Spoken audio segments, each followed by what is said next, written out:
Hi, babe. Welcome to the Horror Babe Show. I'm your host, Chelsea Beller. Short films. What are they? What is their purpose? Why do we make them? Great questions. A short film is a truncated version of a feature, or sometimes just a snapshot from the feature. Short films are typically proofs of concept, which basically means a produced idea of a feature. Let's say you have this idea for a full feature-length film. It's roughly 90 minutes, but you don't have the funds or the resources to make it all yourself, to produce it yourself. So you create a short version, or you pull a single scene or a couple of scenes from the feature, or it could be the same concept, but it's a different tone or a different setting. I recently produced a horror short film titled Through the Trees. And I made a video about how to create a horror short film or a short film in general with a micro budget or even a $0 budget. I'll link that above and below if you're interested. If you yourself are a filmmaker, if you are, hello, say hi in the comments. I want to meet more filmmakers. But now that that project is in post, meaning post-production, meaning I have my best editor on it. I am now in the what they call pre-pro or pre-production phase of my next horror short. Yes, I have an upcoming horror short film I'll be filming this month in just a couple weeks, titled Roommates. You might be wondering, why are you even bothering to make these short films? Like, what's in it for you? I love creating shit. I love the producing aspect of it. I love making lists.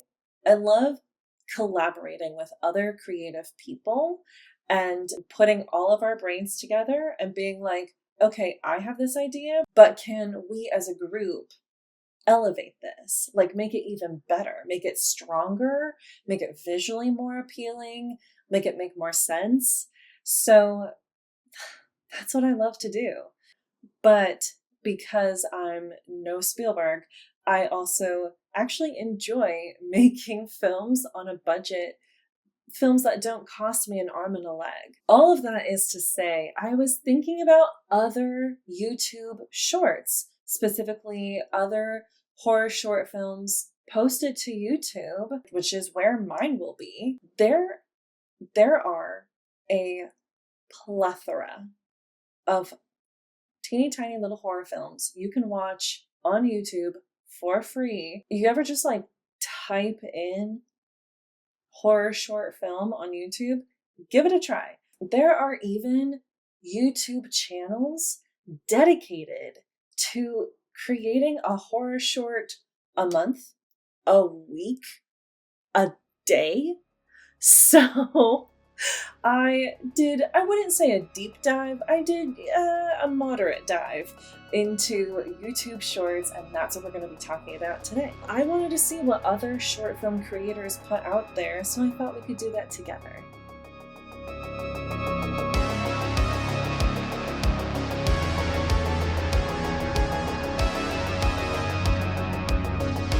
Before we get into it, did you know you can grab Horror Babe merch right now? Yeah. Show the world you too are a horror babe. Need more? Okay. We also have a Patreon where we post early and exclusive content to my Patreon. And if you'd like to slip a one-time scare, my PayPal is in the link below. Thanks for supporting me, the show, your favorite horror hostess. I appreciate it. So I couldn't rightly talk about horror short films on YouTube without talking about this gem.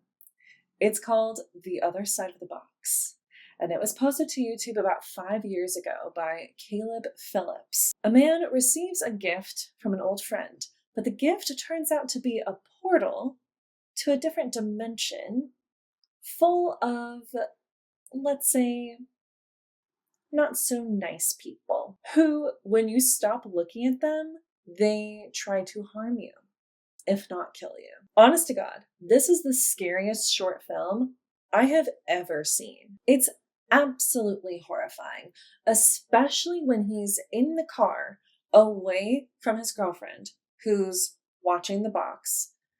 He's trying to figure out, who gave me this box? Why did they give this to me? This is fucking weird. You just gave me a box full of nothing because he doesn't know about the creepy people who live in the box.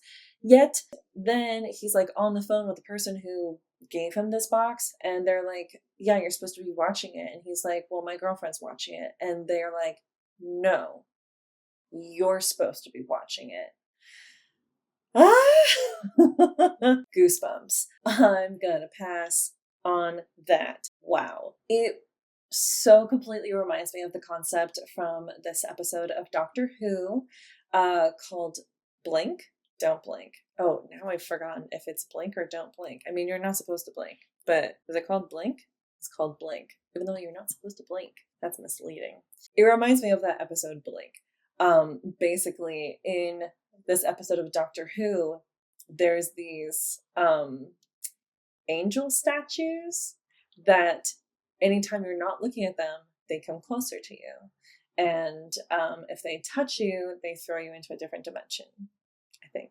I'm pretty positive. I saw this a couple times, but a few years ago, so it's been a minute. But it's very horror coded. The fun part is, I don't want to use the word simple, but it's very simply created. Like, there's not a ton of dialogue.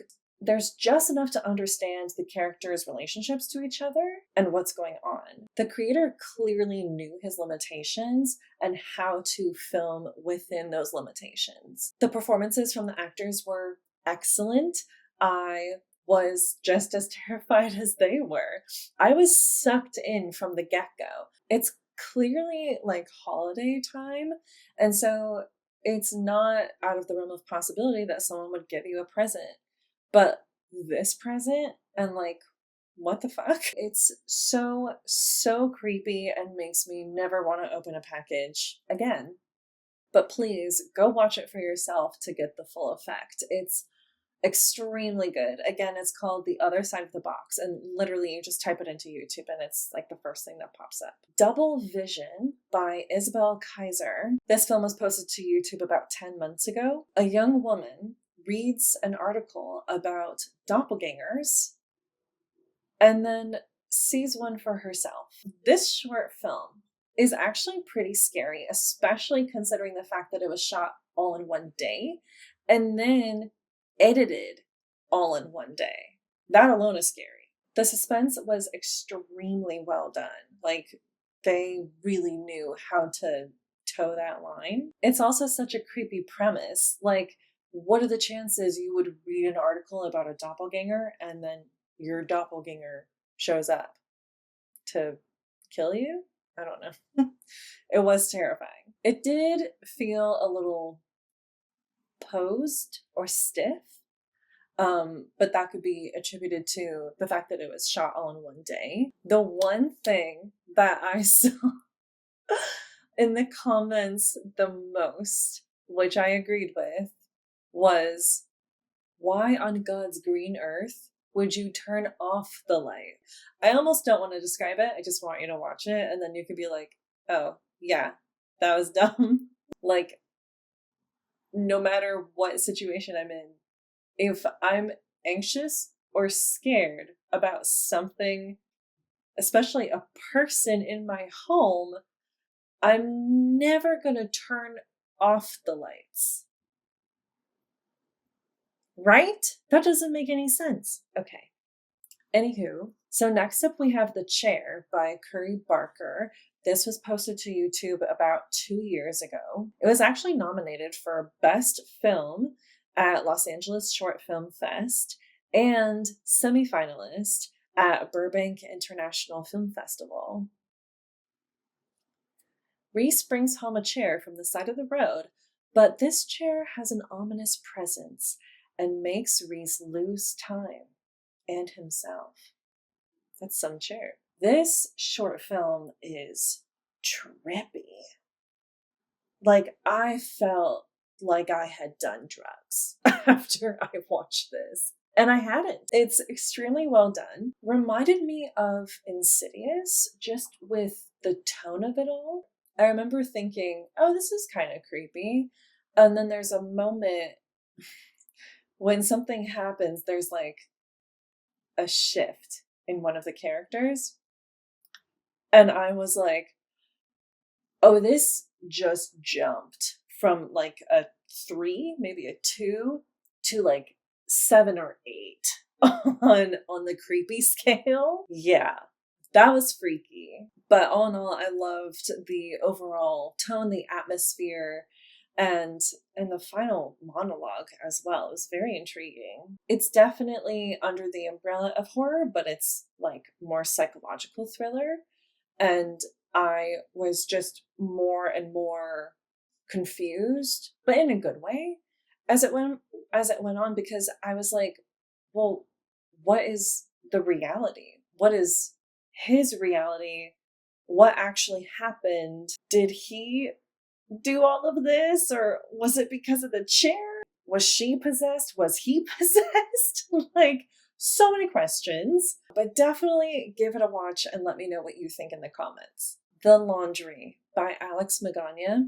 This was posted to YouTube, I think last month, maybe 2 months ago. So remember earlier when I was talking about those channels that are dedicated to posting a horror short film a day? This was one of those. It definitely shows, so if you're in for like, I want to say, a cheap thrill, this is fine. It's literally just meant for a scare and for the views on YouTube, especially with the thumbnails. The thumbnails, well, you can look it up. They're quite a lot. It's shot decently, but there's no story, really. There's no character development or arc or anything. It's not clever or interesting. It's just, oh, there's a laundry monster. Okay, cool. Not my cup of tea, but there's clearly an audience for this because they have like a bajillion followers or something. Subscribers, I mean. So kudos to them for finding their niche. Lastly, we have The Cottage by Aussie McIntyre. This was posted to YouTube maybe 4 or 5 months ago. A real estate agent takes on the task of trying to sell a haunted house. The cinematography, very well done.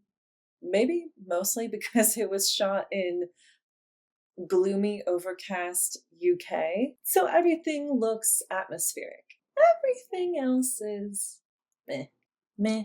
It's either the editing or the directing that's just consistently clunky.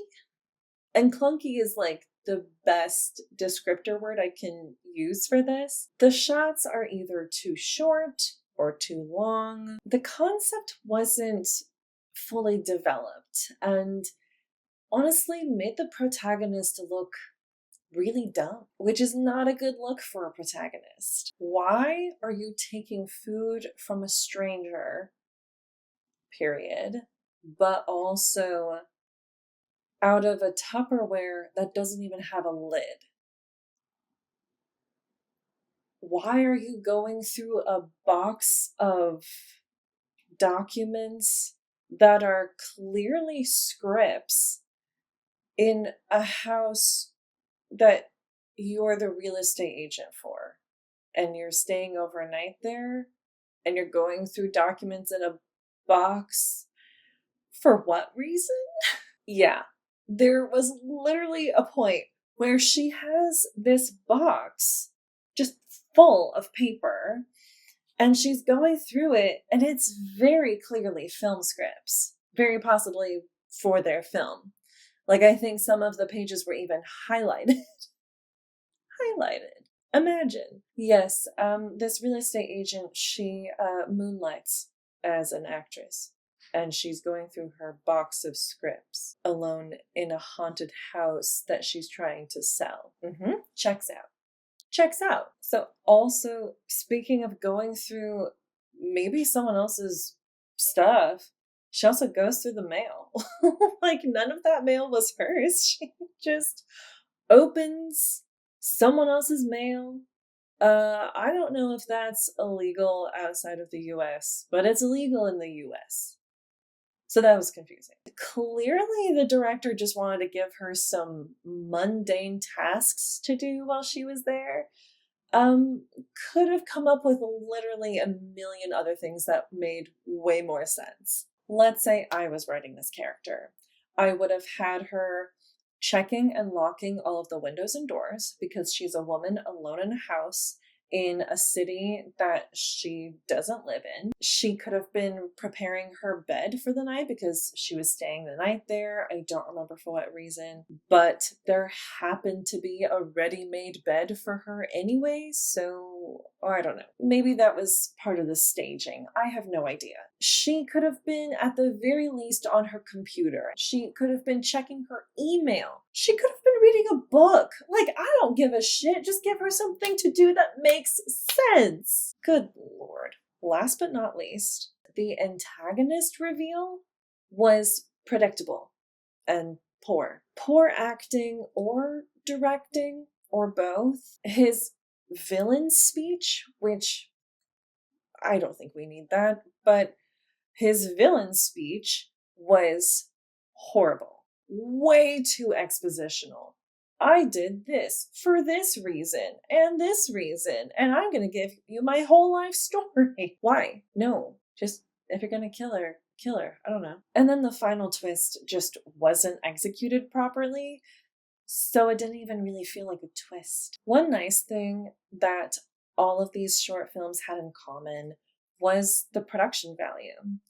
And honestly, if you can prove as a producer, as a filmmaker, that you can make something that looks like it has decent production value, you're halfway there.